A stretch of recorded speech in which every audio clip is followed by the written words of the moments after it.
So here we are, and we're going to begin with our first speaker. Our first speaker is working from his motivational strategies path on the level 3 elective, Connect with Storytelling.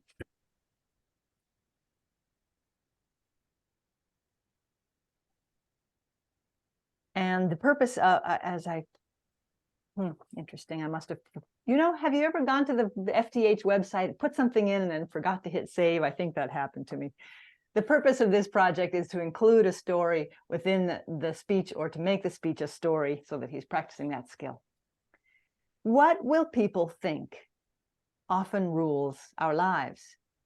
We are obsessed by what others think. We as humans can also forget. So try and forget what other people think. Our first speaker truly believes being responsible also means thinking for ourselves without regard to what others' thoughts might be. With his speech entitled, "What Will People Think?" Please help me welcome Arun Shivaramakrishna. There are few questions we ask ourselves when it's time to make tough decisions. How will this make me look? What will they say? What will people say? You actually don't say these words, but think in that fashion. There is always resistance if we want to do something abnormal. But remember, the status quo needs to be rejected. That is the only way you can push the needle forward. The trailblazers, the people who truly push the needle forward, are the ones who are constantly scrutinized by their peers. They are the ones who are most talked about, sometimes hated, or even feared. How many of you here know of the great basketball player Wilt Chamberlain? Standing over 7 feet tall, Wilt had several records to his name. He was the first player to score over 30,000 points in a career. In fact, in a historic game in March 1962, Wilt scored over 100 points in a single game, a record that remains unmatched till date. But Wilt had a problem. The problem was Wilt was very bad with free throws. Imagine a basketball player who could get past defenders with ridiculous ease, throw from anywhere in the court, having a problem with free throws. In fact, Wilt Chamberlain's free throw conversion was a mere 50.1%. Now, for people who are not familiar with the game, what is a free throw? When a player is unfairly obstructed from taking a shot at the basket, they get a free throw, which means you can take a shot at the basket from 15 feet away with nobody obstructing you. And for such a great basketball player, a free throw was the hardest. Most people hold the ball at eye level and take a shot at the basket. Most people, but not Rick Barry. Rick had a very different style of taking free throws. Rick Barry used to hold the ball in between his knees and take a shot in an underarm fashion. Rick's conversion rate was 89%. But most people used to mock this style of taking free throws. Who cares? The conversion rate is 89%, is what Rick used to say. People, in fact, used to call this style the granny style. So in the year 1962, Wilt Chamberlain decided to try Rick Barry's style of throwing free throws, the granny style. Can you believe this? Wilt Chamberlain's conversion rate increased from 50.1% to almost 89% in that season.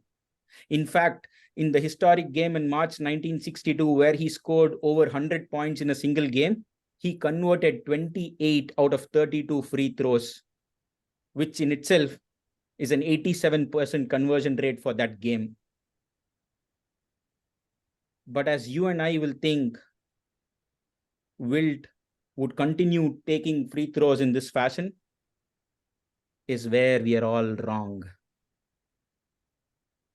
In the subsequent season, Wilt changed to taking free throws in the old fashion. Keep the ball at eye level and take a shot at the basket. And the result, his conversion rate dropped from 89 to 67%. And in the subsequent year, it even dropped to 50%. People asked Wilt Chamberlain, why did you switch? The granny style was working really well for you. And his response was, it seemed silly. What will people think? Toastmasters, there are many times where we unconsciously think what people will think. And in this fashion, we compromise on our own effectiveness. We compromise on our own greatness. Let us take, for example, our own Toastmasters meetings. When a last-minute speaker slot opens up, we generally don't volunteer or we shy away from grabbing that spot. The primary reason being, we think what people will think. But remember, this is such a supportive environment. We are all here to learn and grow. So the next time a spot opens up, please jump in and grab that spot. That way, we truly push the needle forward. We become better versions of ourselves. We become better speakers, better leaders. Toastmasters, it is not uncommon for us to think what people will think. But when we start thinking that it is something that we should not do, is when we become better versions of ourselves. So don't think what people will think. Do what is best for you. Thank you, and back to you, Toastmaster. Thank you, Arun. Great story. Madam Timer, here's something that I neglected to tell you. In this club, we take 2 minutes after the speaker for the 4 evaluators to prepare. So would you give us 2 minutes on the clock, please, for our evaluators to prepare? And give me a red when those 2 minutes are done.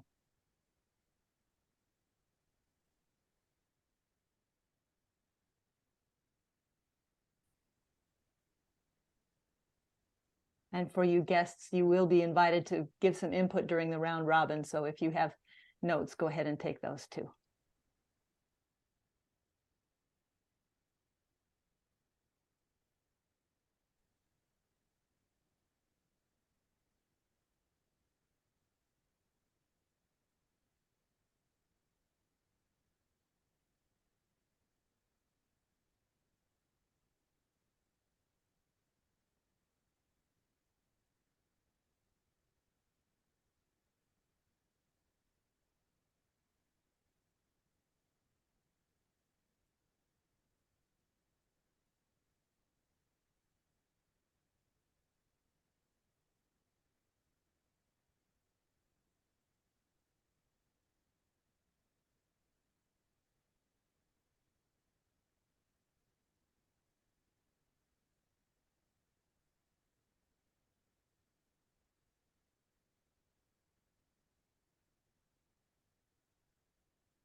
Madam Timer, if you would also tell me verbally when that 2 minutes is up, I would appreciate it. Thank you. Okay, 2 minutes. I see the red card. Thank you. As I mentioned, in this club, we get to enjoy 4 separate evaluations for the speaker to give him lots of value. We are going to leave the timer on the screen for the ease of the evaluators to see, and leave our speaker on the screen so that our evaluators can see our speaker.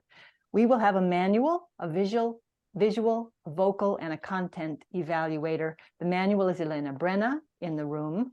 Then Sandra Kolb is visual, Abhijit Joshi doing vocal evaluation, and Judith Ferber offering the content evaluation. So please help me welcome Elena Brenna to the screen. Elena, you're going to have to talk for a minute. I will start speaking. Thank you, Madam Toastmaster, Lindy. And now the owl has found me.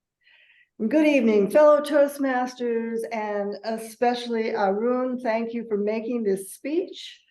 I'm so glad to get to do the project evaluation for you, as I was scheduled to do it last month. Now we get to have it come to fruition. So I want to concentrate on the 2 things that in this project are a little bit different. It asks whether the speaker's story enhanced the speech overall, and how the pace of the story affected the flow of the speech. So I would love to start with the impact of the story. It did complement the point you were trying to make about what will people think, and that we should not think about what people think. The story about Wilt Chamberlain was very appropriate and interesting to me, in that it was one of these, this is what you shouldn't do. First, he succeeded by doing an out of the norm move to enhance his conversion rate on the free throws, and it was working like nothing had worked for him before. But then, of course, you make the point that he started to worry about what people would think, and went right back to that 50% conversion. So a great story making that point. It's not the story of Wilt Chamberlain's victory over worrying about what people will think. It's actually the story of how he gave into that pressure and did worry about what people will think. But it's a lesson for us to learn from his mistake. So I thought the story had a lot of impact for me. And as far as the pacing of the story goes, how it fit in with the flow of your speech, it fit in very well. You had a nice transition there where you asked us if we knew who Wilt Chamberlain was. So, we get this transition. Now you're going to tell us a story about an individual some of us have heard of, some of us may not have. You told the story well. You explained what free throws are to those of us who might not know, so that was helpful. And the pacing of the story was just fine. It worked in with the rest of the speech. When you came to your conclusion, that was wonderful. I think I would like to hear the very end, your last phrases, clean that up a little bit. It seemed like you had a lot of words bumping into each other at the end. Perhaps you were trying to restate your main theme using different words, but simplify it, maybe end sooner and just say something about like, writing more clearly would help. But just get back to that main point. Don't think or don't worry about what will people think. And hit me with that again at the end. But thank you. Overall, great job. Enjoyed the story. And now I'd like to bring on Sandra Kolb for the visual, I believe. Yes, thank you so much, Elena. And Arun, thank you for your wonderful speech. What really worked for me and what made it feel so intimate to me was your outstanding eye contact. If you were using notes, I never would have known it because you were speaking very intimately to me and your audience with your story, which kept me fully engaged. Thank you so much for that. Excellent. Your attire, your shirt tonight was just perfect for a story about sports. So that worked really well. And your facial gestures helped enhance your story for me. I also love that you used demonstration of holding the ball and looking at the hoop. And when you had series of 3 or series of questions, you used directionality. You went from your right to center to left. At one point, you kept the ball on your left, which was very appropriate. And then you were switching to another, idea, and your ball was to your right. So that all worked extremely well.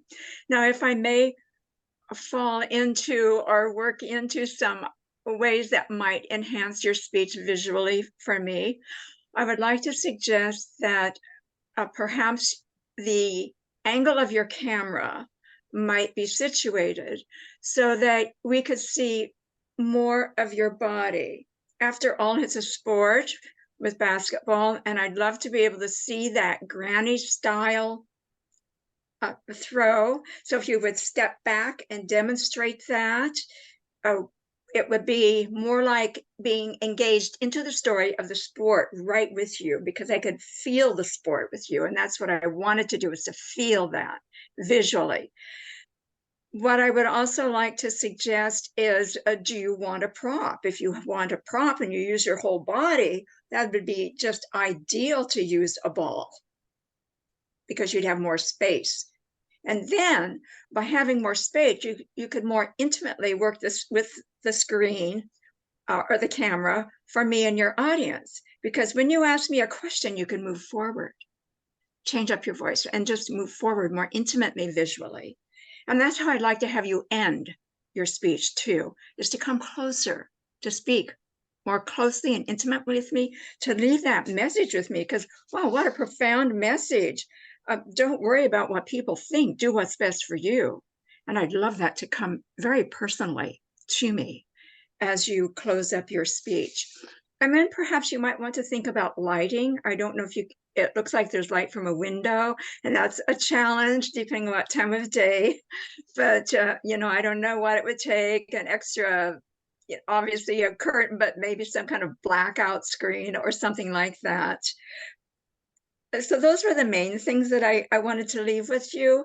In summary, again, you have wonderful eye contact, and don't ever lose that. You share through your face the emotion visually of your story and the engagement in that. And for suggestions, perhaps consider use of your full body, consider a prop maybe, and angle of the camera and perhaps light. But overall, you have a great thing going there visually, and I appreciate it a lot. Thank you so much. And now let's bring up Abhijit for the vocal evaluation. Thank you so much, Sandra. Arun, you started your speech with, what will people think? As soon as you said that, it started making me think about the past decisions I have made. Thank you for sharing your speech with me. I did not watch your speech visually, I was just listening to it. When I'm listening to someone, I mostly pay attention to their lips. But since I was just listening without seeing you, I felt that your enunciation was precise. It helped me understand each and every word you were trying to say.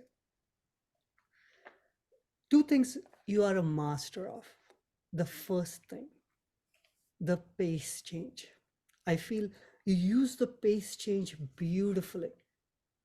You make an emphasis with that. Sometimes you go fast, sometimes you slow down. So that made me hooked. The second thing which I really liked was the volume. You increase the volume when you want to make that emphasis. Who cares? That was one of the examples I wrote down. So the volume and pace change was done beautifully. Now going on the other side, how to make your vocals more effective. The first thing I feel is emotions. Mostly you're talking about someone else's story, so that's why I could not feel your emotional heart in it. So if you can somehow have your own stories, that will help you to have more emotions, and that will have more impactful vocal variety. The second, pauses. I feel Your rate of speaking is good. You slow down, you go fast, but pauses. If you can have more pauses, it will draw the attention to the point you are trying to make. You had a chance to use a dialogue in your speech and vary your pitch. You tried it, but suddenly you came back to your own voice. So slow down, change everything if you're trying to do a dialogue, and that will help you to have a different pitch in your speech. To recap, have more personal stories to add more emotions, add more pauses, and take your time to have a dialogue which will help you to have a good pitch or a changes in the pitch. Things you did effectively was clear enunciation. I was able to understand each and every word you were saying. And the best thing is you are a master of pace changing. I love the pace changes, going faster and slowing down. And volume was done effectively. You increase your volume and then bring it back to normal. Thank you for giving us that opportunity. I'll now give it to Judith. Judith, it's all you. Thank you so much. And thanks, Arun, for your story. Now, this is a storytelling. So this is a story about this basketball player, right? I like the beginning of your story, as you said, what various thoughts we have our minds, what we think, what other people think of us. Yes, many of us are saying what other people would think, and some people, and some of us may not care at this point. Anyway, but so there it was.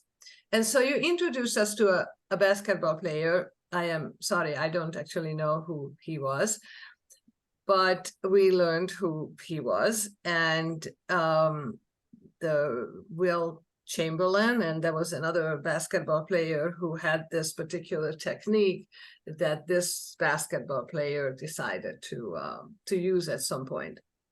Now, I also am not familiar with the phrase conversion rate. I have no idea what that means. So you may want to say something about this, that people don't know anything more about basketball except the basket. People throw the ball in and it goes in, and that's all I actually know about basketball. So I don't really know other technical things. So I like the story of Will Chamberlain. What I really would have liked to have more is a story all about him. I had no idea what the Toastmaster leadership somehow came into the end of the storytelling, but I thought that the whole story was about this man. What happened to him? He ultimately said that he doesn't care what people think. But the fact is that people do care if they lose their, what do they lose? Free throws, or they lose their points, or whatever it is, the proper phrase is. So I would have liked to know what happened to him. People just say, oh, well, I don't care, I don't do this, and so then what happens?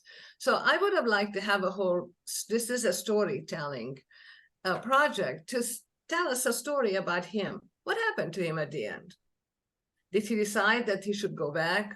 Did he change his mind? What did he leave the game? Or what actually happened to this person at the end? So I would have liked to have that transition into his life rather than a Toastmaster speaking, which I somehow wasn't sure exactly how that fit into this story. But I thought it was very interesting, and I was quite get interested in this whole thing actually. But then it kind of ended with Toastmaster leadership. But I still would like to know what actually happened to this person after he decided that he doesn't care if he loses, he doesn't get the ball in, or he doesn't have the proper throw. So what happened to the end of the story, of his story? But anyway, it was very interesting, and hopefully you'll do it again, and maybe we'll find out what happened to this basketball player. Thank you. Next, we have the round robin evaluation, and I'm going to move in a moment to gallery view so we can see you all. Madam Timer, we have 5 minutes for this. If you would give us a green at 3, yellow at 4, and red at 5, that would be helpful. So Please feel free to add to the conversation. It'd be great if you could say something different than has been said already. But if you have a particular slant on something that's already been said, go ahead. So you can raise your virtual or your real hand, and I can call on you. Karen King, you can start it off. Well, I thought overall the speech was wonderful, and I enjoyed all the different hand movements, and I especially loved the granny pose. But the one thing I noticed is that one half of your body was in shadow and the other half was in light. And so I think it's really important that we see all your features on both sides of your face, and that will increase the drama and make it much more interesting for us. But all in all, a really good beginning and middle and a good talk overall. Thank you. Thank you, Karen. Do either of our guests have something you'd like to contribute? Thomas, or I'm sorry, Reka, is that how you say your name, Reka? Perfect, yes. And Thomas, if you want to go ahead. No, with you first. Thank you. I thought it was a very inspiring speech, as always. Arun's speeches are always inspiring, because I know that because he belongs to my club and he gives a lot of speeches there. And he communicated an excellent message, as always.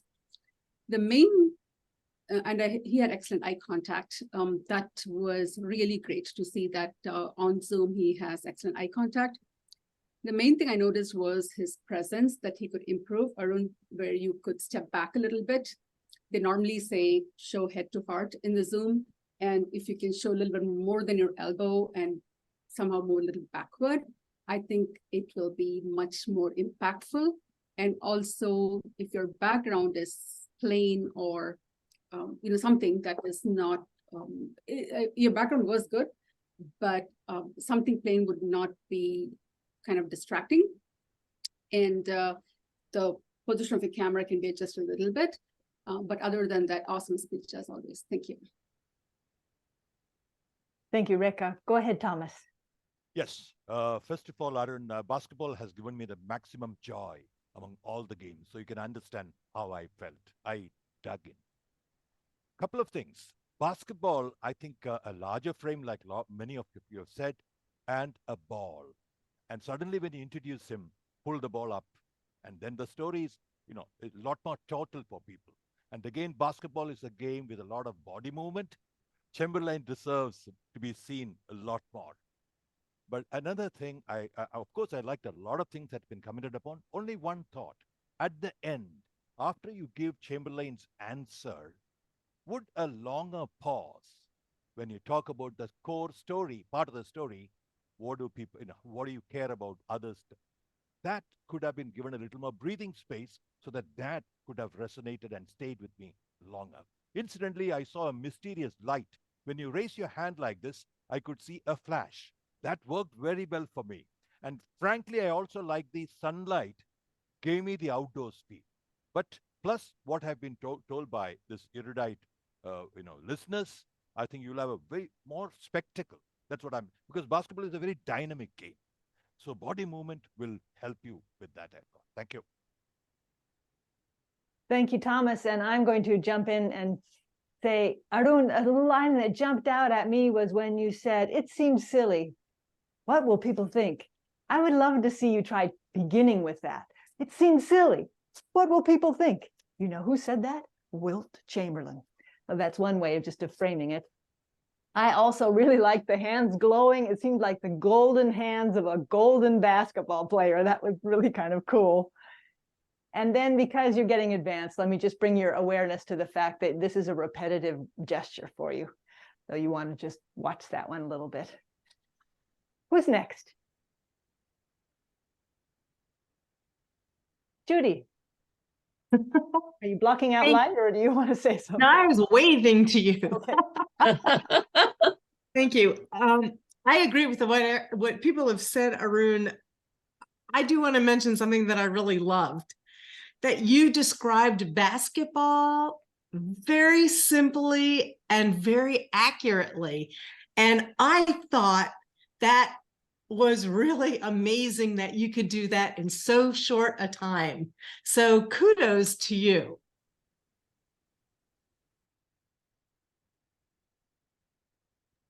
That was short and sweet.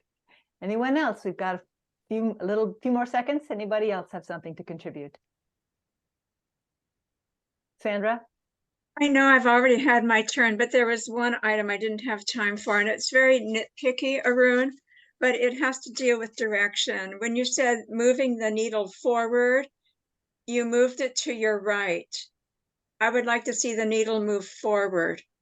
So thank you so much. Thank you, Sandra. Next, we will move on to our next speaker. Well, let me ask first, Linda. And let me double check. Is it Linda Yeh? Is that how you say it? All right. Yes. Are you ready to speak? Yes. And can you see the timer? Yes. Wonderful. Our guest speaker, Linda, is speaking from her Engaging Humor Path, Level 3, Engage Your Audience with Humor project. The purpose of this project is to determine one style of humor and apply it to a speech that centers around a central message. Her instructions are to give a 5 to 7 minute speech on her point of view and what makes things funny to her.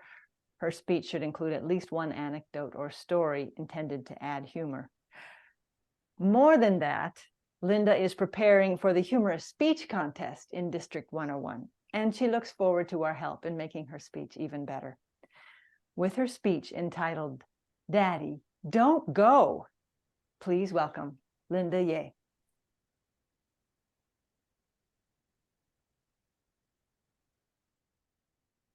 Do you remember where you were or what you were doing 20 years ago? 20 years ago, in the year of 2003, I was watching Friends on my big old box TV while updating my profile on Friendster. For those of you that don't know Friendster, Friendster was the Facebook before Facebook was born. I also had my Nokia phone next to me, but never knew the next phone call I picked up would forever change my life. My mom rarely called me, but this time she called. And she asked me, "Can you come home now?" I said, "But my grad school will be over in 6 months. I'll go home after that." She said, "No, drop everything now and book the earliest flight. Your daddy is in ICU and he's not looking good." ICU? You mean intensive care unit where people die? What? Why? How? I had many questions, but the only thing I can think of was, "Daddy, don't go." After 12 hours of flight, I finally landed. Raise your hand if you've been to ICU, and this is nothing to be proud of. I had never been to ICU, but the smell of life and death situation made me sick. 1 second, the beeping sound was normal, but the next second, doctors and nurses rushed in, pumping, shouting with all the action, and then everything dies down. I had no idea if my dad had already gone through the life and death situation. But when I walked into his room, unbelievable was probably the best word to describe my emotion at that moment. The powerful and the strong man that I used to know was now a tiny, helpless man with tubes everywhere. I stood there, dare not to touch him. Not until my mom nudged me did I realize I needed to announce my arrival. Daddy? It's me. I'm back. Not sure if it was my words that triggered anything, but the beeping sound went beep, beep, beep, beep, beep, beep. Now I'm scared. Did I just create a life and death situation for my dad? Before I got kicked out, the last thing I said was, Daddy, don't go. I didn't do anything. When we were in the waiting room, the doctor told me that my dad was at stage 4 brain cancer. As naive and stupid I could be, I asked the doctor, how many stages are there? Are there more than 5, 6? The doctor rolled his eyes and told me to prepare for the worst any time from now. At that point, I was searching for any memory I had with my dad, just in case I needed to talk about it at the funeral. But ironically, I couldn't think of anything. As young as I could remember, my dad sent me away. He believed that I should be a strong woman and that I should learn to be independent. He sent me away. I always told my dad, I didn't learn to be independent.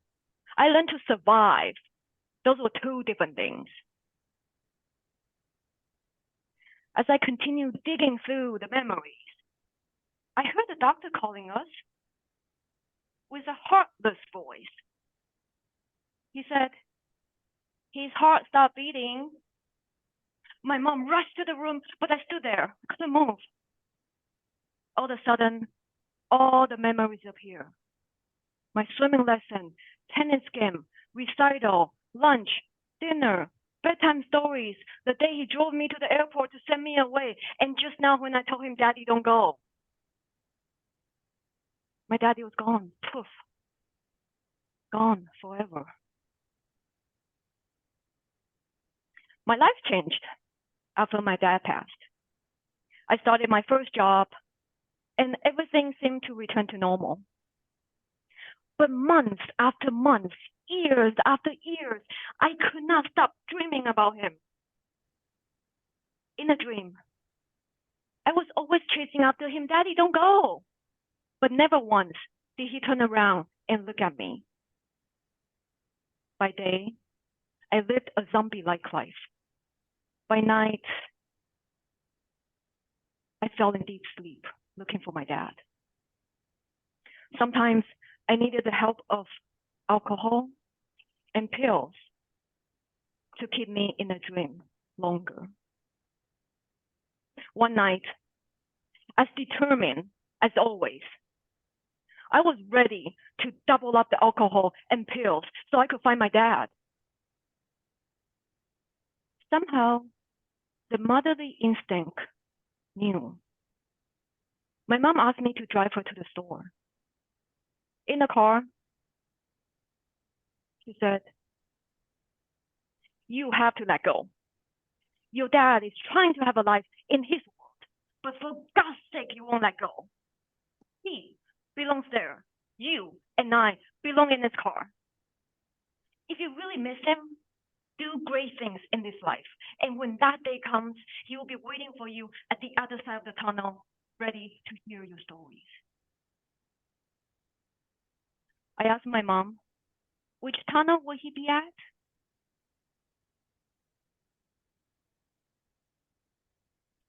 I took my mom's advice to let go, to move on.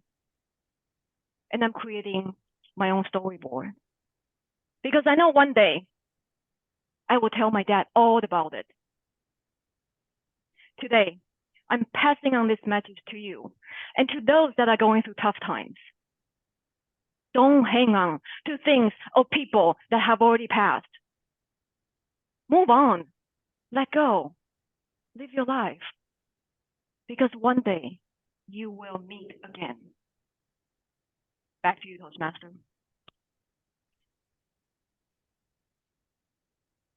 Thank you, Linda. Madam Timer, will you give us 2 minutes on the clock for the evaluators to prepare, please? Okay, 2 minutes starting. And welcome, Jim. Glad to have you.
And that's 2 minutes. Thank you, Madam Timer. We will begin with our manual evaluator, Karen King. Please help me welcome Karen King. Thank you, Madam Toastmaster. Linda, I want to congratulate you on presenting a slice of life that we all have been through. And you've covered every aspect of it with accuracy, with emotion, and with genuine heart. And that's what makes a good speech. I love the way you started out when you positioned yourself, shifting your weight on your feet, and you had this firm beginning, and you took command of the stage, which I thought was wonderful. The strength in your taking just those few steps and presenting yourself like, I'm Linda, and I'm here to tell a story. You're going to love it. And I did love it because it was so realistic and so heartfelt. And I think that is so important when you're speaking about something that is so touching and sentimental. And still you're presenting it to a bunch of people who didn't know your father. But boy, did they ever get to know you. That's what I loved the most, was I got to know Linda. I got to know how she reacts in situations that are rather chaotic and scary. And I learned that you have an incredible mind and you're willing to ask questions when there's a crisis going on. I learned so much about you. I would think that the flashbacks were an incredible way to illustrate, what was running through your mind as you were beginning to understand that you're going to be grieving about your father. That, all the scenes. Sorry. All the scenes that of your past, of everything you had done with your father. That was so touching. If I were to give you a 10, I would give, if we were on a scale of 1 to 10, I would think your appropriateness, the way you presented this to this audience, was heartfelt, yet we understood what you were experiencing, and your transitions, your organization, your speech from one event to the other was so well defined that I'd give you a 10 on that alone. The other thing that I really enjoyed was the sources. You know, we always think when we give a talk that there are sources. Everything came from you. Your heart, your mind, your love of life, your ability to dramatize your feelings. I think this is a winning speech, and I hope you get to speak it in many places. I enjoyed it immensely.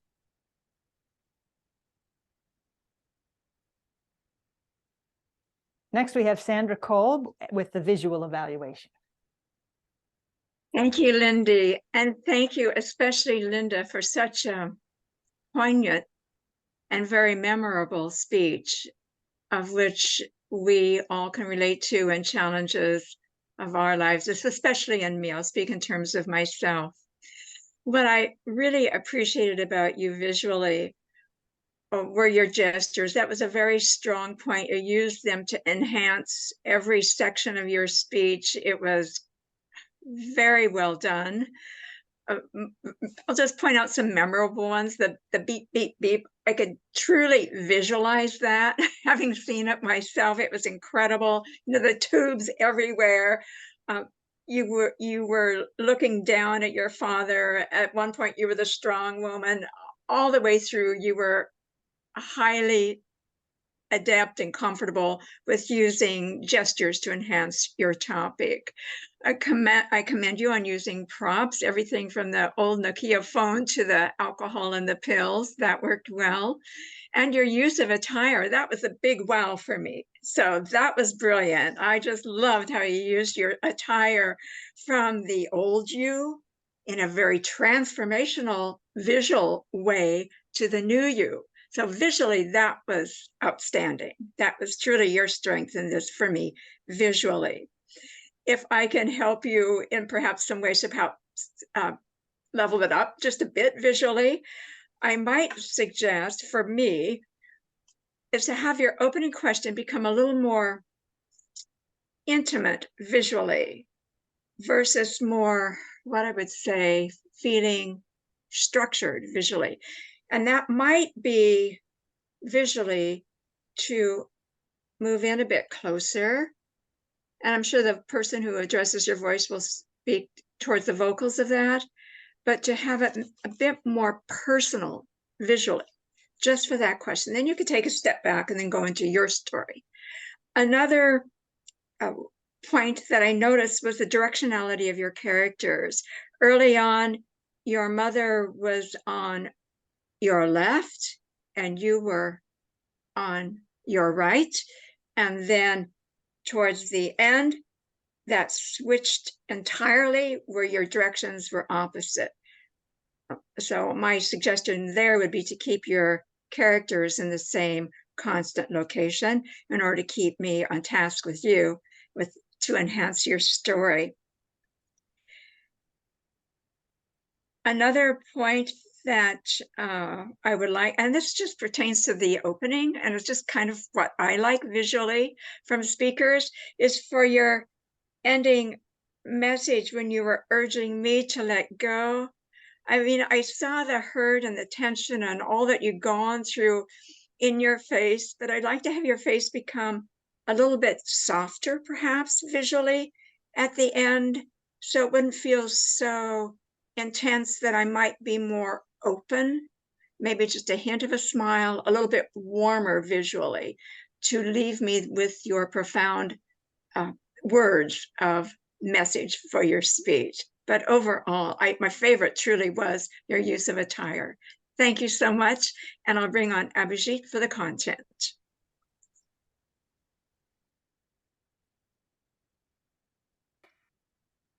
Thank you so much, Sandra. Linda, I'm still working on letting it go. Thank you for sharing your speech with us. There are few things you did very effectively. The first thing, I really enjoyed the structure of your speech. The chronological order was very easy for me to follow from start to the finish. The second thing I really enjoyed was your usage of your descriptive words. When you started talking about seeing your dad in the dreams, the way you described him, I was able to picturize it. I was also able to picturize when you were in that ICU. How did you describe the dad?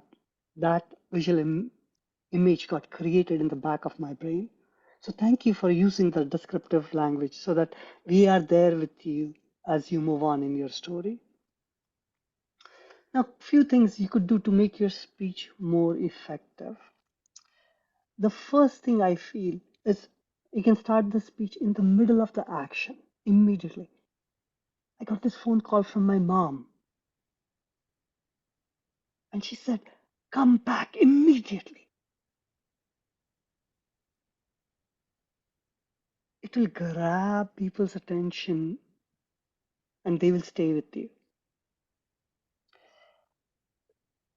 The second thing, I feel that you have a foundational phrase, let it go.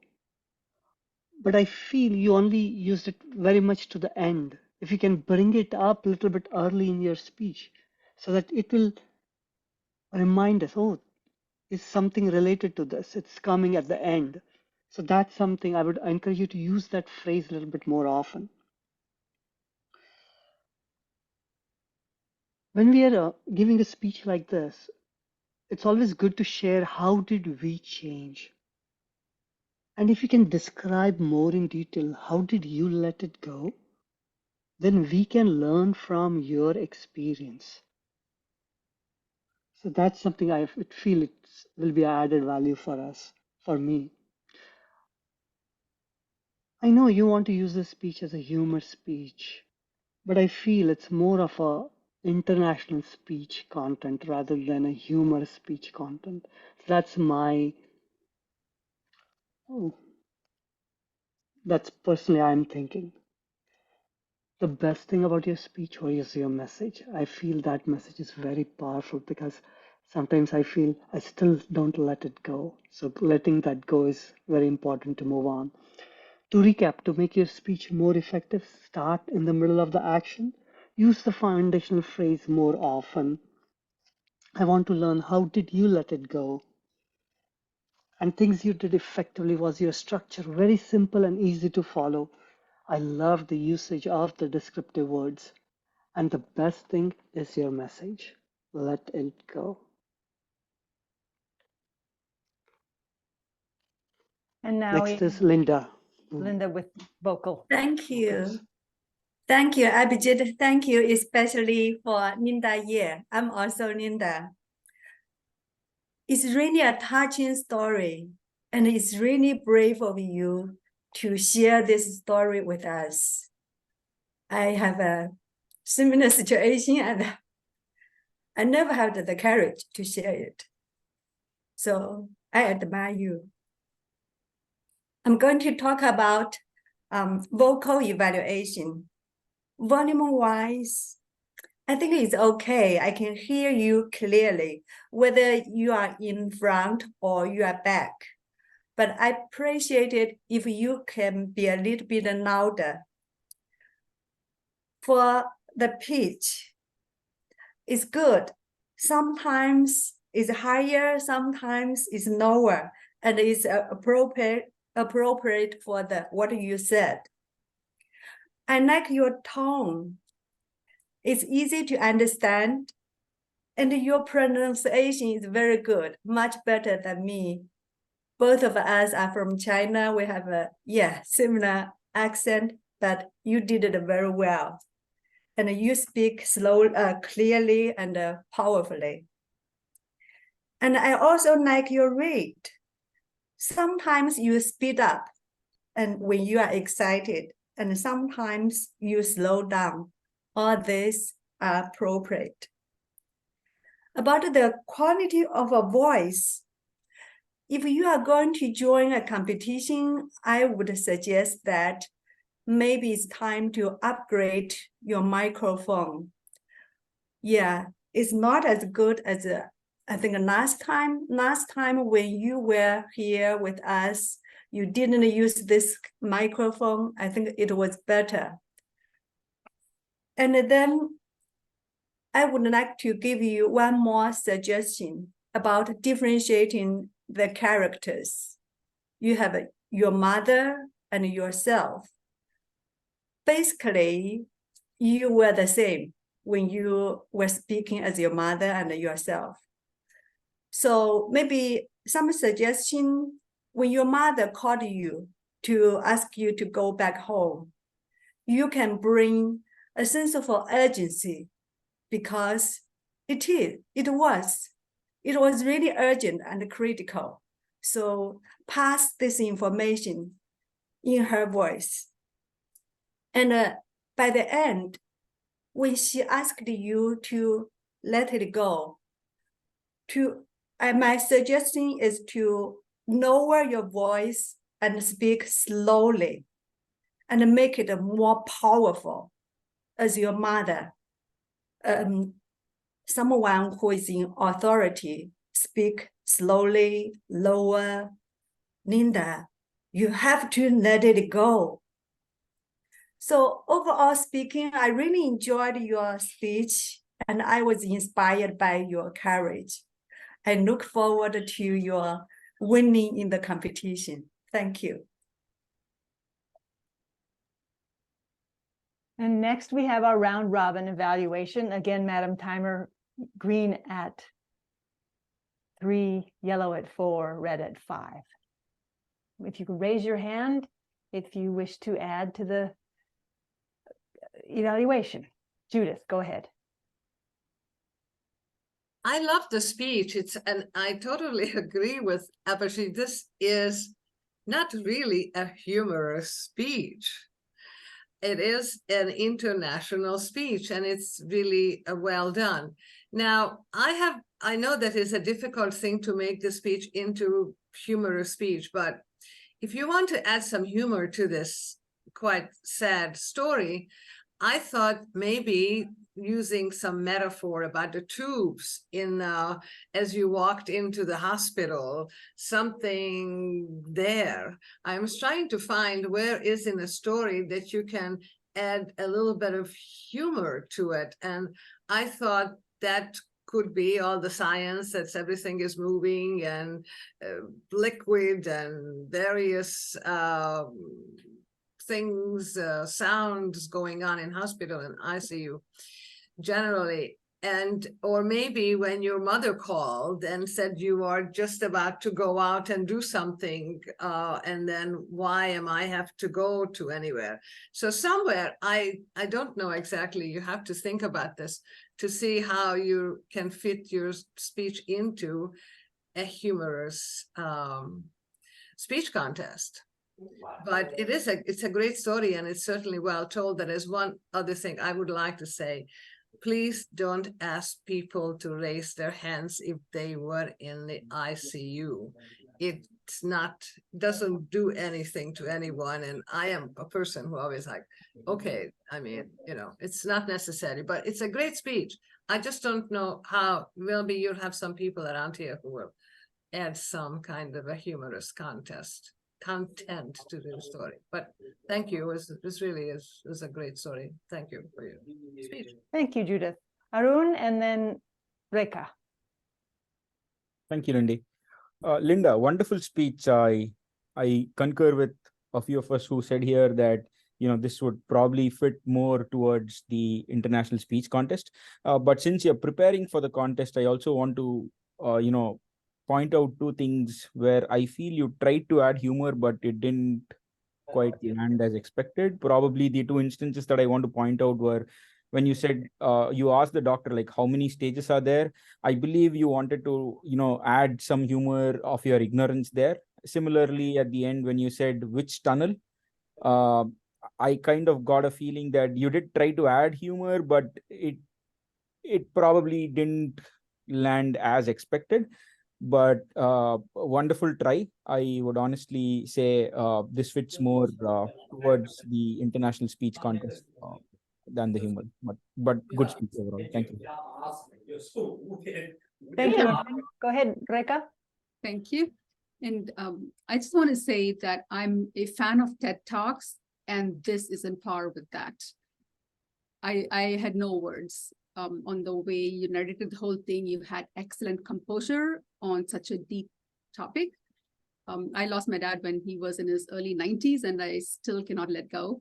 I could completely relate to your story, and the way you related the whole thing was absolutely powerful. That's what I want to say. Thank you. Thank you, Reka. Thank you. Anybody else? Thomas. Yeah, thank you. 3 quick points respecting Thomas, time. I can't hear you very well. I don't know. Can you adjust your mic in closer to your mouth? 3 quick points. Am I audible? Am I audible? Yes, that's better. Thank you. Thank you. Thank you. Thank you. 3 quick points. 1, a very emotional story. I will never be able to deliver it. That's praise for you. Honest praise for you. 2nd, this close frame worked for me. It's a personal story. And I also felt she is cornered. Actually, life corners us. But then she has enough space on the right, her left-hand side, to set herself free, which she did. And lastly, that photo frame I thought was very meaningful. She draws from the past. A photo is always of the past. I love these 3 elements, plus the whole speech. Thank you. Thank you, Thomas. And Hazel, I'm sorry, I missed your hand. You go ahead. No worries. So I feel like at the beginning where you're talking about Facebook and Friendster and asking us where we were 20 years ago, 20 years ago was very vague and broad.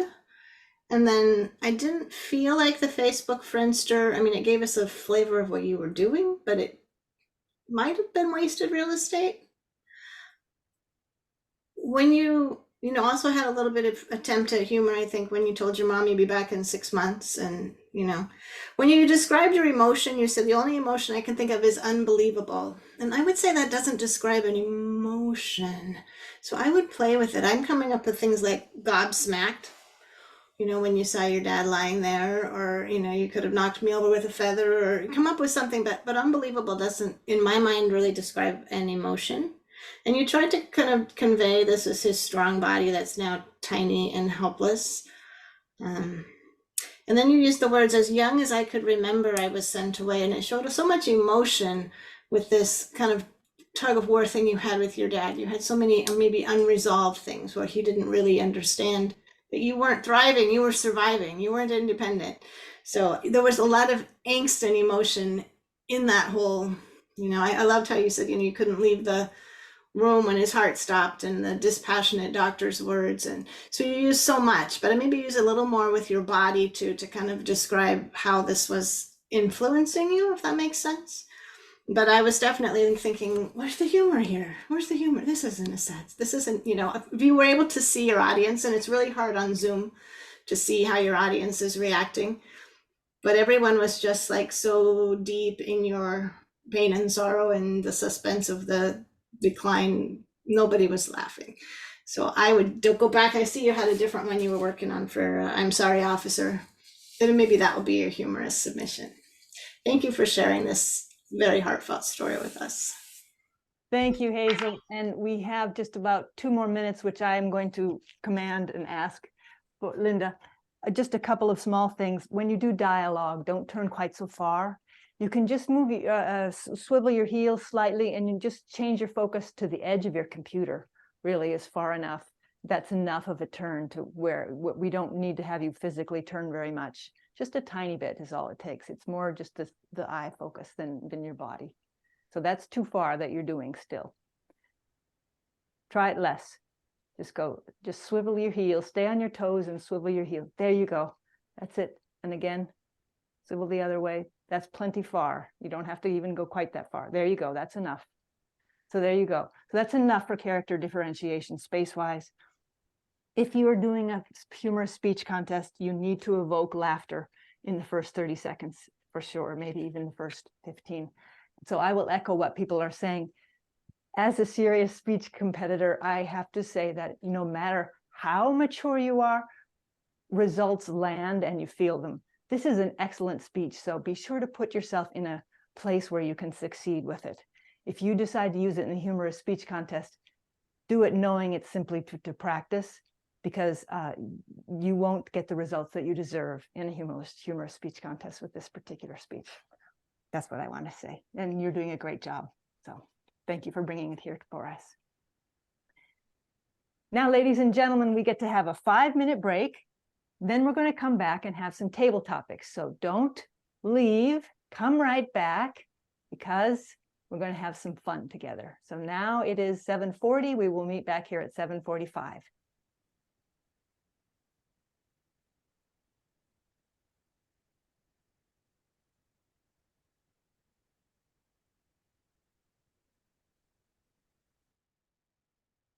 Linda, if you're not going any, Linda Yeh, how was that for you? It was good. It was good. Actually, I kind of agree with everyone that this speech might not be a good choice for the humorous contest. There's a few points there. I tried to make it sound like a dark comedy or something, but it didn't land well. So my other speech that I was planning to do, that has plenty of humor, but I want to do something that can really relate to people and that really makes the audience feel like they are moving with me. So agree, this is definitely like a international speech contest kind of material. The things that I would look at myself if I was taking a dramatic situation, the ones that I've done that are dramatic, the way I get humor in is poking fun at myself. Mm-hmm. And also being in a situation where I was really out of place, where I was going in with one set of expectations while it required something completely different. So you've got these things that are far apart that you're trying to fit in somewhere you don't. But there's so much heart in it and so much personal experience. It's hard to actually take it as Black humor, because dark humor, however you say that. Yeah. Actually, I think, Lindy, I think it's a great idea. It needs to have the speech reworked a little bit, but I think it's a good thought about doing a self-deprecation story and just to see how you react this when your mother called and thinking about your father, some funny stories, something. And then you have the hospital experience as well. I mean, there is some possibility to do this when you kind of discover things in yourself that maybe kind of. But is my microphone okay? Like, can you guys hear me okay? Like, perfect? It has a little static cutting in and out, just slightly, static. Very slightly. Oh, okay. No, but it's not good, Linda. Oh, it's not good? I would never use it. Oh. Throw it away. Yeah. Words. Yeah. Because I can feel, I have both, so I can know your sound really well. Yeah. I would not use it. It was like very hard for me initially to understand what you're saying. Oh, really? That is a static, and I wasn't sure if it's my computer or is this yours. Sometimes it's hard to know. Oh, I see. Okay. Yeah. Yeah, definitely need to change it. Also, if I may understand. When is the contest? Well, I have the club level, but I don't know, somewhere end of September or something. I probably might not do it, because if this is not the right material, I will probably not do it, and maybe just wait for March. How is the other speech? How far along are you with the officer one? Oh, that one is complete. I have that one like 100%. But that one is more. That one is just purely just fun. Like, people can just laugh, but do people feeling it with me? I don't know. I mean, it's a fun story, but I would say that the goal of a humorous speech contest is to make people laugh more than it's more entertainment than it is to move people. I think your desire to move people fits more in the context of an international speech, because that really should be called the inspirational speech contest, because that's really kind of the requirement of that. So personal opinion. But sorry, could I ask this question? I like the artistic way her face has It's some hard shadow. to hear. I can't hear you. Am I audible now? Not very well. No, it's not very good. No, please go ahead, someone. That's all right, Thomas, go ahead. I was saying her face, there's some shadow like in my face. Emotional story, it's artistic, but would it help to have more light on her face? I'm not sure myself. Well, but the problem is this is supposed to be a humorous speech contest, not an international But I speech. believe this is an international speech that has great potential. I mean it. Yes, I agree. Yes. Yeah, that's better. No matter what kind of speech, that having better lighting is good. So we can. Very good. Yeah, that's true. And Lindy will tell you it's not too early to start workshopping your speech. No, it isn't. Visit clubs like ours, come back and do it with us again, you know, whatever you need to do, because Sure. the journey I'll to be taken, it's always. continue drinking my alcohol here. Well, that's always helps, people say. All right. So we've got 7:46. We'll go ahead and dive back in.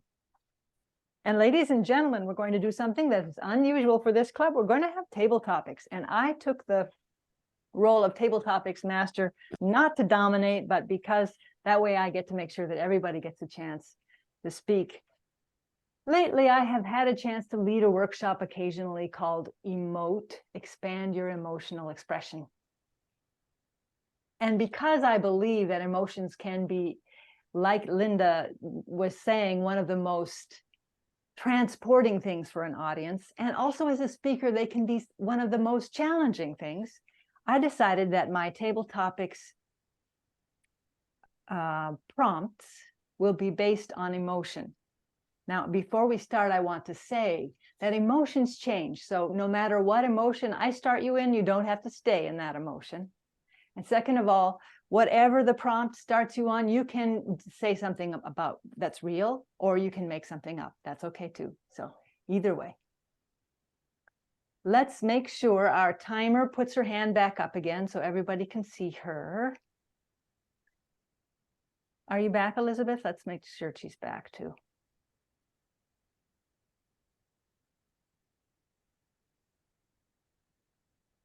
Maybe she's not quite here yet. I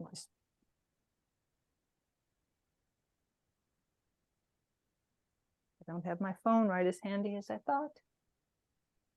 Do you want me to start off and then when she's back? Do you mind? That would be great. Yeah, that's fine. Okay.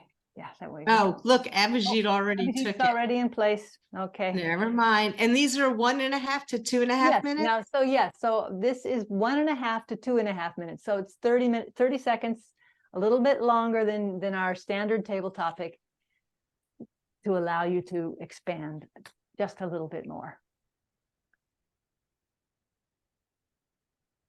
I'm going to call on people and then give you a prompt as opposed to asking for volunteers. All right?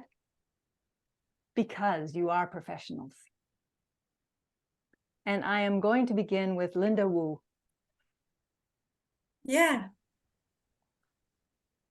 I wanted to scream. I wanted to scream. Linda Wu. I wanted to scream. Why did this happen to me? All other people have they wanted. But how come I always not able to get what I want and what I need? 15 years ago, I was screaming in a hill nearby my home. I was planning to publish my book, but something happened. I was not able to get what I want. But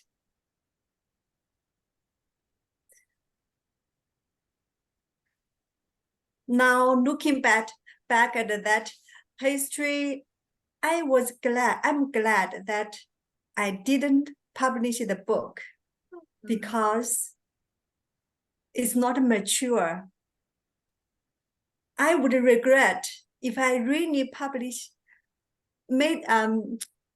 it on the bookshelf and make and have everyone to have access to it. There were some opinions I'm strongly against now. And I might have hurt some people's feeling in that book. So I'm happy that book was not published, but in future, a new book, another book that will combine all of us, bound all of us, me, my family, my big family, many people I don't know. That book will be published, and I look forward to it. Back to you, Toastmaster. Thank you so much, Linda. Reka, are you ready to jump in already? Let's give it a try. Why not? I felt like my heart was going to break. I felt like my heart was going to break. Reka. I felt like my heart was going to break. I was going for a walk, and then I saw a dog limping, and the dog was trying hard to get one step in front of the other with a lot of struggle, and was not giving up. I wanted to pick up that little dog and hold in my hand so it would not feel the pain. It felt like my heart would break, but it is good for the dog to put one leg in front of the other and keep going, because that is how whatever injury the dog is going through is going to strengthen the dog to get back on her feet, and start with kind of a crawl, and then walk, and then the dog can run as far as it could and as long as it wants and wherever it wants to. So if I had picked up the dog to be more thinking that I was more caring, I would not have let the dog recover by its own strength, trying where I could be a support for the dog, but not really do the work of the dog to strengthen, because that's the only way the dog is going to strengthen and be free. Thank you.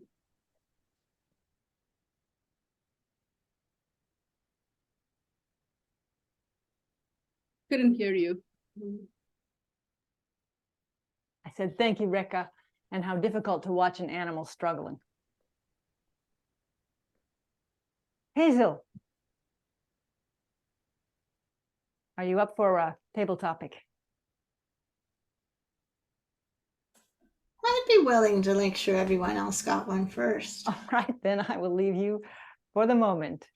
Karen King, how about you? You need to unmute.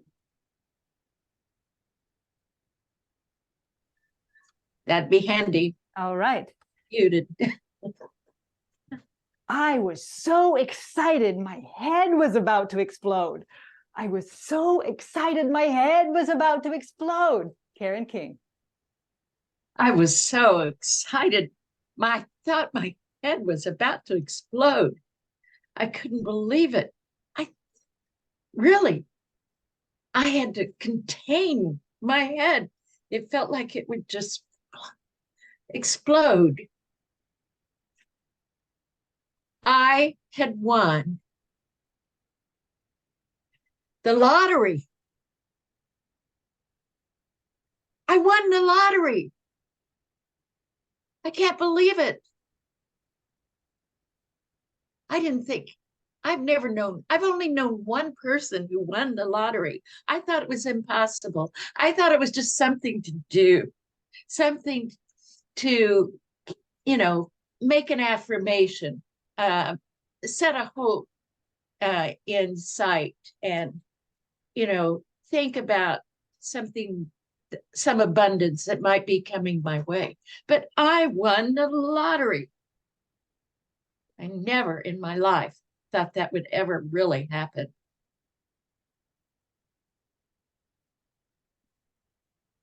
Well,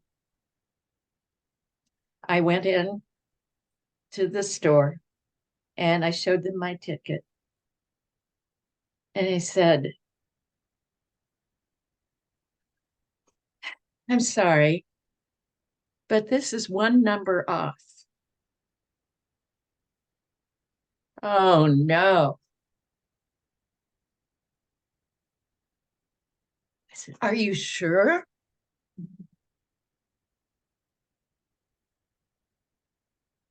I really thought I had the number right. Are you sure? Show me the numbers you have.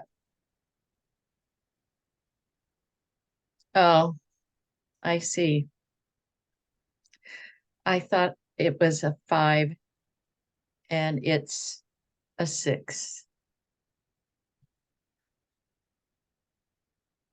It was wonderful to win the lottery, even though it was just for 5 minutes. Now I know how wonderful it will be to win the lottery. And I'm really going to go for it next time.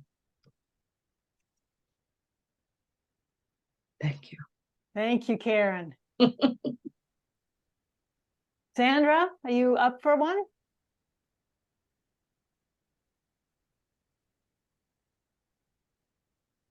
You're muted, hon.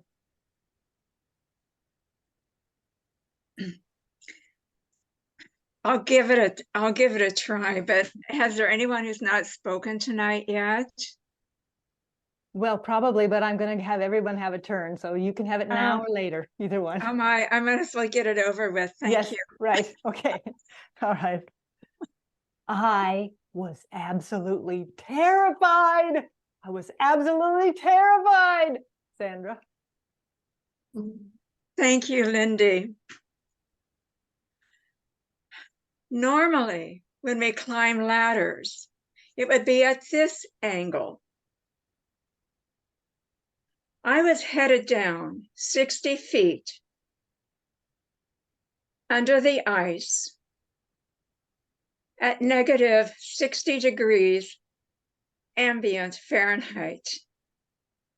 But to go down, because the ice sheet moves many inches each year, the ladder was like this.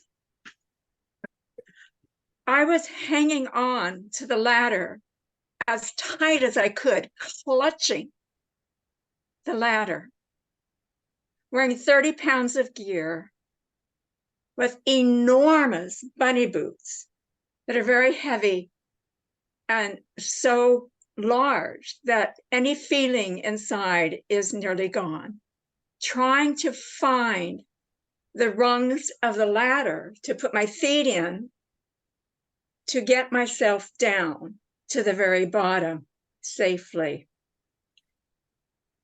I was terrified. Yes, I was terrified because I knew if I fell, it would not be a very pretty thing. I wish I'd thought it through before I got on the ladder, but sometimes midway, there's no choice but to hang on really tight. And I got to the bottom, which was a research setup for seismology and registering Earth movement all around the world. It was a once-in-a-time opportunity to be that far down into the ice sheet in this tiny little room. Claustrophobic, yes. And my largest worry was how to get back up that ladder to the top of the ice sheet. Madam Toastmaster.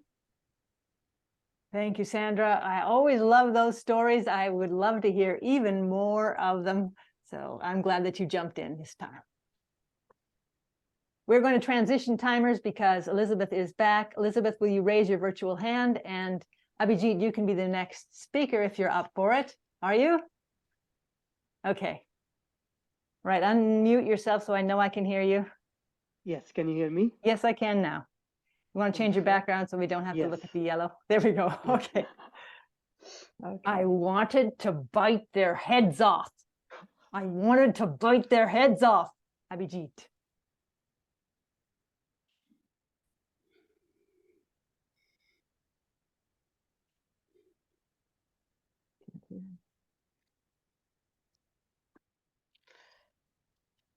It was few months ago.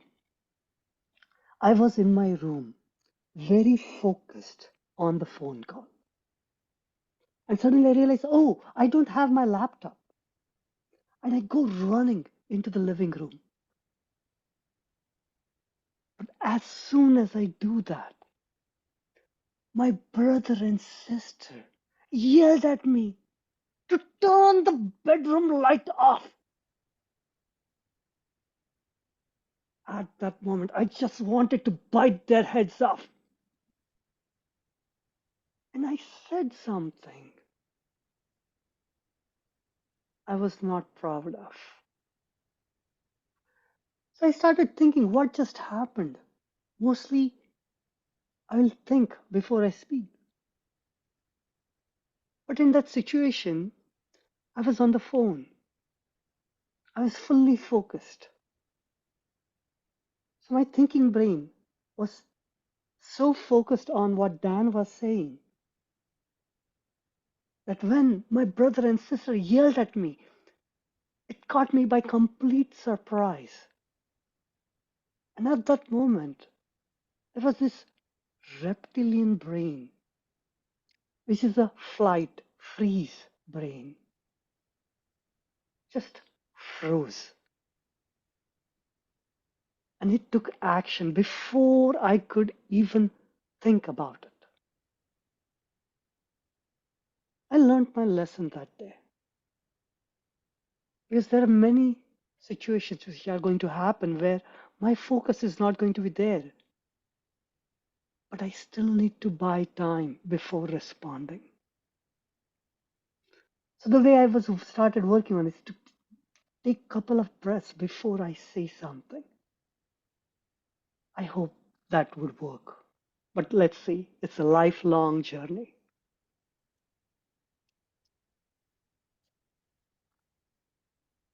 Thank you, Abhijit, the calm. It's always a wonderful challenge to get you to go outside of the calm box. Beautiful. Next, Judy Stein, are you up for one? Sure. Okay. I was green with envy. I was green with envy. Judy Stein.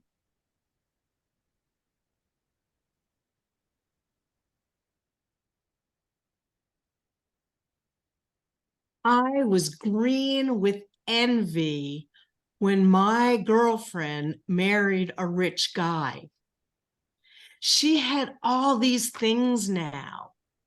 She had clothes, she could go to the symphony and to plays. And I could do some of those things. I wasn't poor, but wow, I can't believe how jealous I was. And I was. One day, a friend said to me, well, you don't know what goes on privately between people. This relationship may not be one you'd be jealous of. Really? Of course it's a good relationship. These are my friends. Of course it's good. In fact, it wasn't. They had problems, big problems, communication problems. And I found out as my friend, my newly rich friend, told me piece by piece what was going on.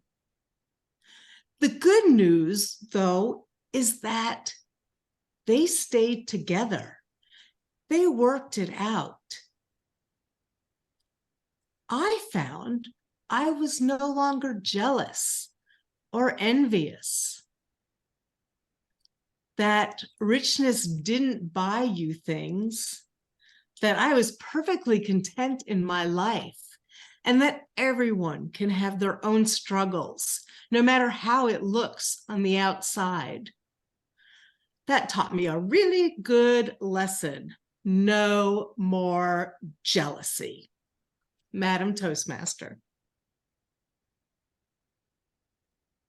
Thank you, Judy. No one can say there was no you in that table topic. Brava. Way to go. Jim, a guest Jim, calling on guest Jim. Are you ready to come out from behind your sparkling background and do a table topic?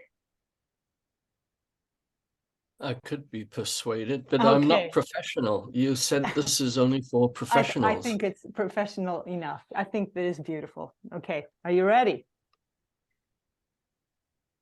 My knees were quaking, and I was sure they could smell my nervous sweat. My knees were quaking, and I was sure they could smell my nervous sweat. Jim. It was finally my turn. I entered the surgical suite. Now, normally I wouldn't be so upset about going into surgery. You know, with a general anesthetic, I wouldn't feel a thing. But this was different. I could feel my heart pounding. My knees were shaking. I was sweating under the OT gown. They said, lie down. I lay down, and it was something like a dentist chair. And the chair went back. And I looked up into this big machine.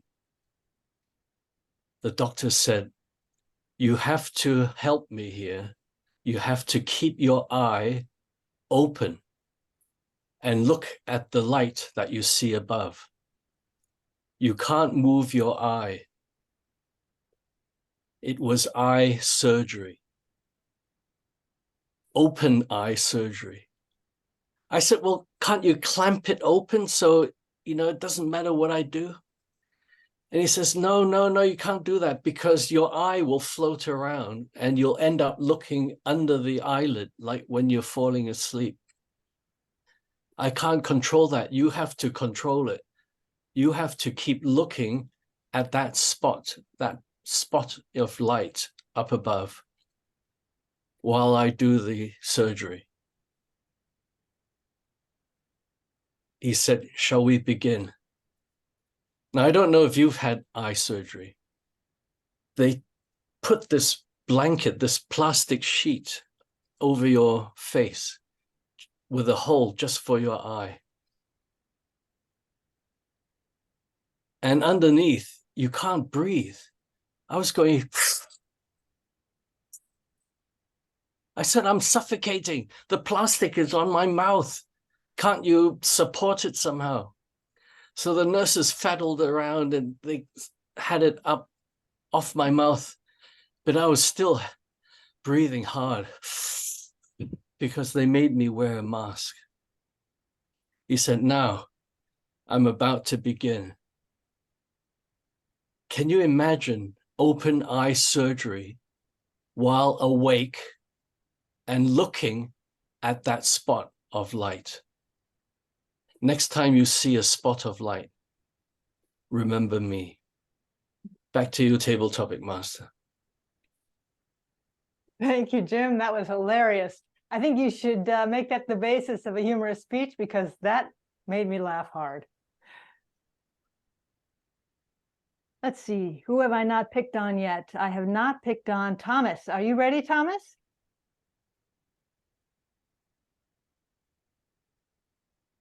Sure.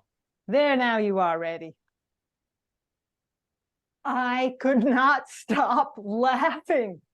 I could not stop laughing. Thomas.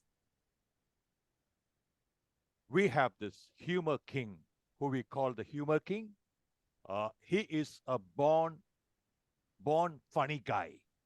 He doesn't mind how he looks. He makes it worse with his gestures.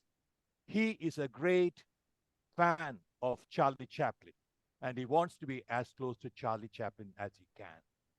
He is one guy, when he starts off, I just can't stop laughing. I generally am impervious to jokes. I'm a serious kind of a guy. But this guy penetrates all my defenses and makes me laugh. And hurting your rib is not a phrase, it is a reality. So when he does that, especially the Charlie Chaplin style with very minimum words, at times he doesn't even speak, his body speaks. That's when I just can't stop laughing. You can understand my limitation. Even now, I cannot demonstrate it. So that's where I stand with reference to humor and laughter. Thank you.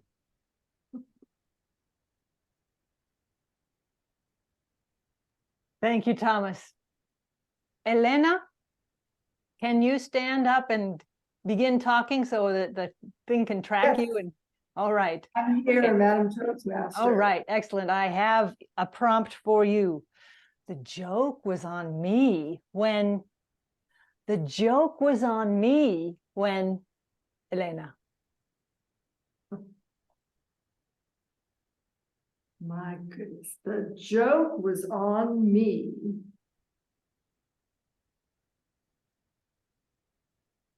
Well, I'm, first of all, I don't like jokes to be on me. So let's get that straight. Right from the beginning, I am happy to make a joke about you, but when the joke's on me, it's hard for me to laugh. But the joke was on me when I thought I knew something about being on the radio. And I went on someone else's show. And I'm being interviewed. My husband was also there with me. We're in Hollywood being interviewed about mostly my husband Tony's life, but a little bit, the host was very kind and would sometimes ask me to chime in. And at one point, the host said to me, well, you grew up in LA, you grew up in Hollywood. You know it all, right? And I just agreed because I was being agreeable. Well, now forevermore, the joke is on me because my husband will not let me forget that I said, I know it all. I know everything there is to know about Hollywood. So when you answer a question and you're trying to be agreeable, be careful what you agree to. Be careful what you say yes to. Listen to how the question has been phrased, because you just might back yourself into a corner that you can never, ever get out of. So that's when the joke might be on you, Madam Toastmaster. Thank you, Elena. If Tony doesn't know by now that wives are always right, he's in trouble. We are out of time. I made it mostly around. Hazel got off the hook. Is there anybody else who I missed? I think I mostly made it around. So we're going to move on for now. Thank you all. That was great fun for me. I enjoyed it a lot. Yes, yay, yay. It was fun for me. Yay. Next, I'd like to pass control of the meeting over to our general evaluator, Judy Stein. And in this club, there are a lot of evaluators to speak to, so she gets 3 to 5 minutes for her time. Welcome, Judy. Thank you, Madam Toastmaster Lindy. I will try to move this along. The meeting started on time, always a good thing. Thank you, Lindy. Hazel did a wonderful job welcoming our guests and putting a guest form into the chat for them. Arun, I loved your message Again, I'm going to focus on the evaluators. Elena, I can hardly read, I'm in a shadow here. The thing I really liked, besides starting with your likes, then going to suggestions and then likes, you actually looked up what the project goals were. So when you talked, you addressed the points of Arun's project.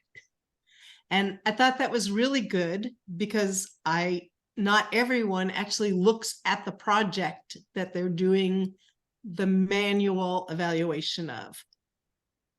Great job. Good reminder for me. Sandra, again, you did likes, suggestions, summary, and ended on a positive. That's what we like to see. Abhijit, the same thing. The likes, the suggestions, the summary, ending on a positive.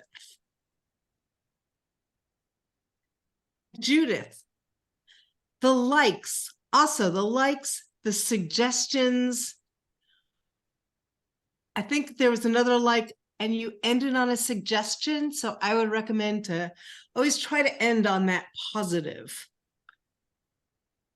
Good suggestions, though. Linda, our second speaker. Wow, that was a very deep emotional speech.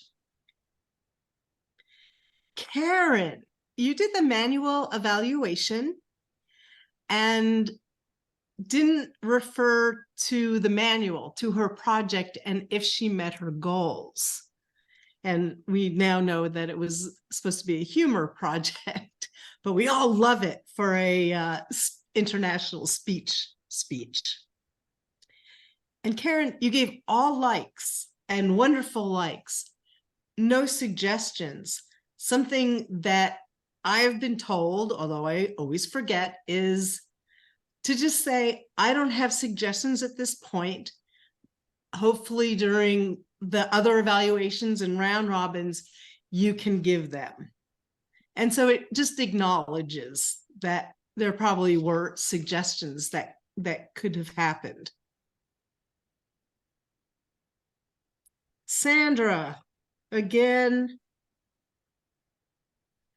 I want to say you did, since I can't read. Yes, again, of course, you did likes, suggestions, did a little summary, ended with the suggestion of being softer and one more like, something you like.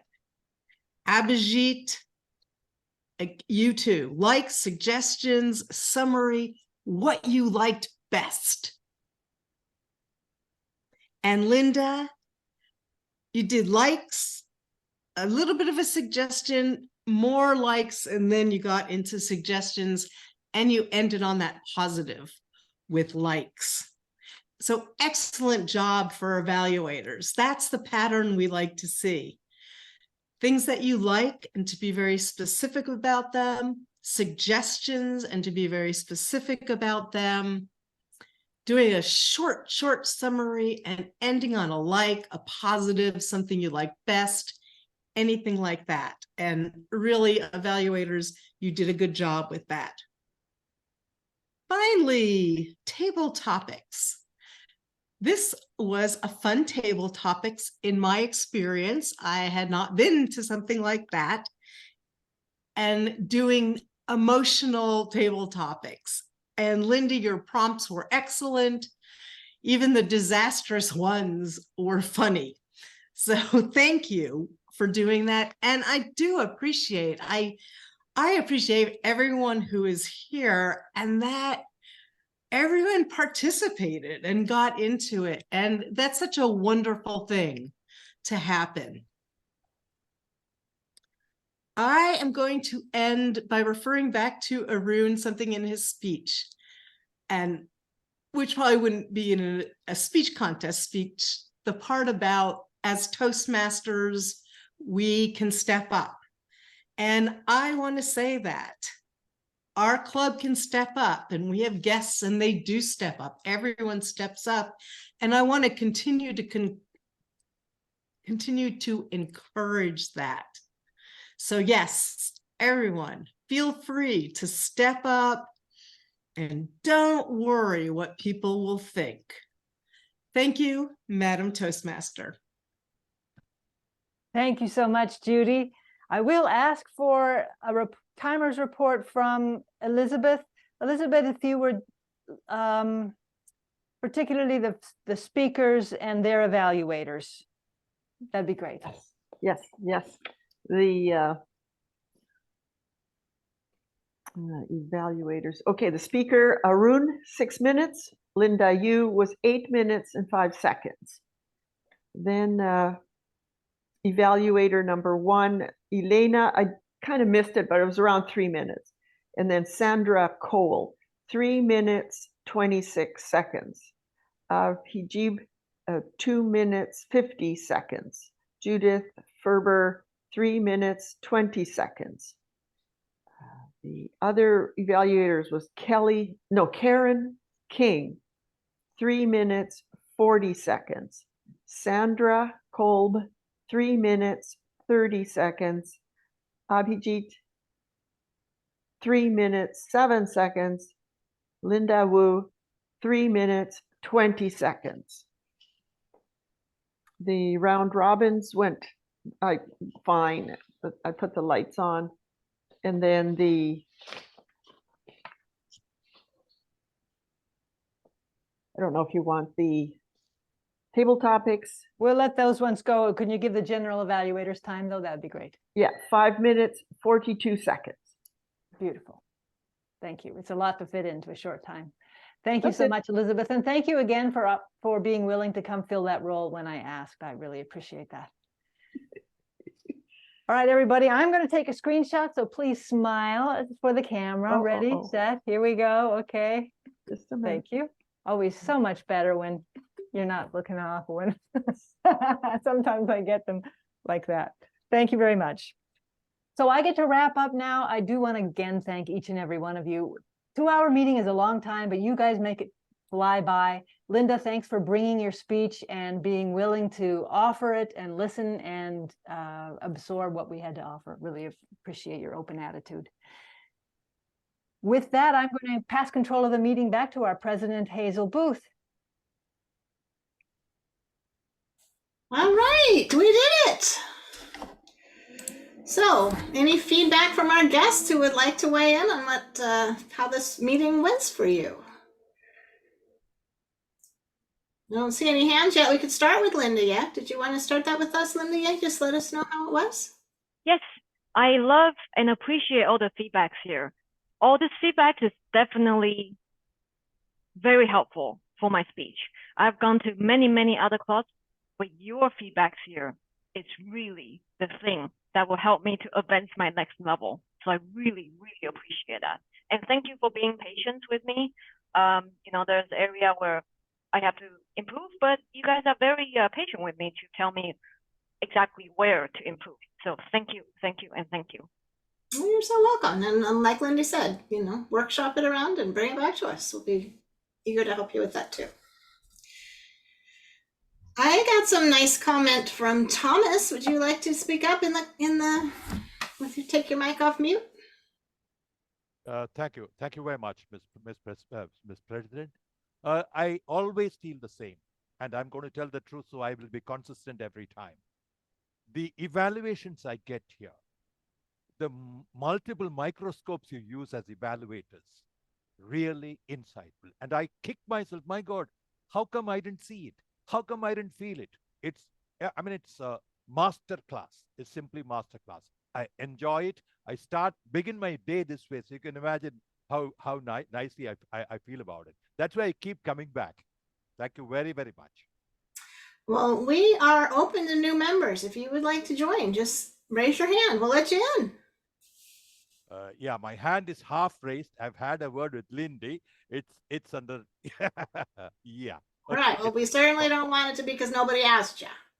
Thank you. Thank you. You're so welcome. Wonderful to see you again, Jim, and I'm glad you got to give us a little taste of what that eye surgery was like. Are you on the mend?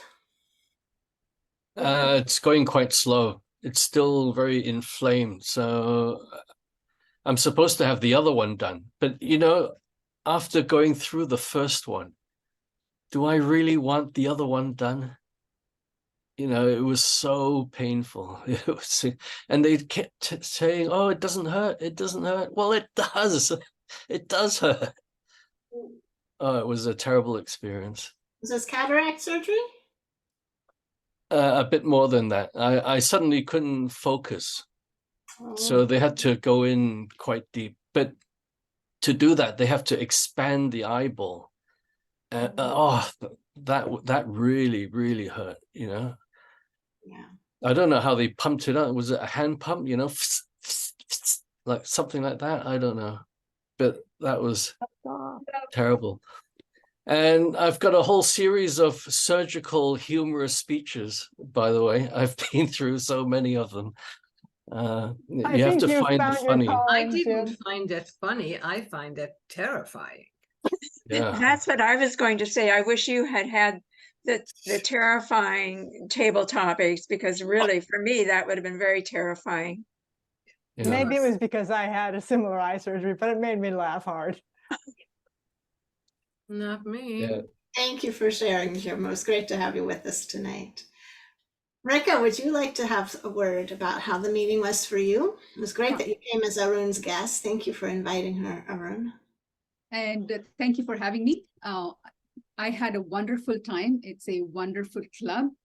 And I'm just amazed at how the meeting is run with the 4 evaluators, very, very high quality speeches and excellent table topics. It's amazing to be here. My only thing is 2 hours, it's a kind of a little bit longer meeting, and it is a long day for me because I start my day very early and I end my day early, and I like to keep the routine. Otherwise the next day and the week gets kind of messed up. That was my only thing personally, but it is an awesome club. And Linda, I have seen you in the contest, so it's wonderful to see you here, and all of you. Very, very nice club. Thank you. I have one word for you, Rika: nap. Nap. The power of a nap. I agree. And that's why I'm saying I don't try to, I have my sleep. If I have a good night's sleep, my day goes very well. So I try to keep that schedule. Thank you.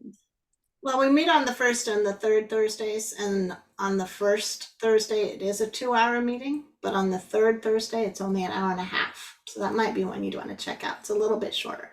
I see. Okay. Well, thanks for letting me know. And Elizabeth, you've been one of us working hard, keeping track of everybody's time, but you're still our guest. How was the meeting for you? Oh, very impressive quality of the evaluations and of the speakers. Learned a lot. So thank you for the invitation. I'd be glad to come regularly now. It's a good time of the week for me. Nice. Would you like to join our club? I'm in transition with my life, so I'm not really sure. Okay. Yeah, some periods in time they say, don't make any big decisions. This might not be that big a decision. We would love to have you. Thank you.